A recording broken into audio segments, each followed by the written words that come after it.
Hey everybody, I'm Jacki Jing and I'm with Jim Vejvoda, and the CEO of Disney, Bob Iger, told The Hollywood Reporter that they are slowing down on Star Wars. Now in this article, he said that he made a mistake, maybe it was a little bit too much too fast. He said that moving forward, they're gonna be cautious about volume, timing, and basically like they're only going to be moving forward with episode 9 at this point. But we're like, okay, what about all the other projects, right? Right.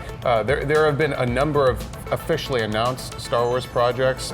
He did name check the one from David Benioff and D.B. Weiss, the guys behind Game of Thrones, but he did say there are no official firm plans yet for anything beyond episode 9, that they're only making decisions now on what will happen. So they are developing those ones, but what I thought was interesting was that there was no mention of the Rian Johnson one, which was also officially announced. So, I mean, I guess you could make of that what you will, but maybe he just simply forgot to mention it. I don't know if it was by design. It doesn't mean we're gonna have, that there will be no Star Wars at all for the next few years. We have Star Wars Resistance, we have the Jon Favreau show in the works. So it just sounds like on the big screen, Star Wars might be a little hiatus for a while. Okay, so obviously Solo had to play a part in this. That's what I would think. The underperformance of Solo globally, not just domestically, certainly is the real impetus behind this. The fact that it was only 6 months since Last Jedi that Solo came out, so there was so much Star Wars, almost too much Star Wars too soon. And this was a franchise where you had to wait years, sometimes 30, or 20 for another Star Wars movie. So taking a little breather isn't a bad thing for Star Wars.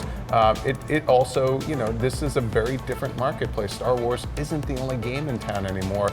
Disney should know they own most of the games in town at this point, so they have Marvel. So Star Wars doesn't really function like Marvel, where you can keep churning them out. It's a different kind of story, and we have to build up that appetite for all these new characters and stuff, and they have to make sure that it's good. We've also heard things about like a possible Obi-Wan Kenobi movie. They do have that streaming service coming out, right? So what do you see in the future, I guess? I think that's a really interesting point, because maybe some of these projects, maybe the Obi-Wan thing, like I know a lot of folks on social media were chattering the other day with the Marvel Disney streaming stuff, maybe the Obi-Wan stuff lives over there. Maybe that is a new home for the anthology Star Wars story stuff. It's possible, it's definitely possible that you can explore other corners of this galaxy far, far away, but maybe it doesn't have to be on the big screen where it seems like everything is riding on it. On the franchise being on the big screen. So yeah, it's possible that could be an avenue, and that Star Wars has a small screen presence, and there is an audience there, so it's not without precedent. All right, thanks so much, Jim. And what do you think about the Star Wars slowdown? Tell us in the comments section. And don't forget to check out our videos. We have a trailer breakdown of Star Wars Resistance and the clip of Darth Maul from Solo. And as always, be sure to follow and subscribe to IGN wherever you like to watch. May the Force be with you.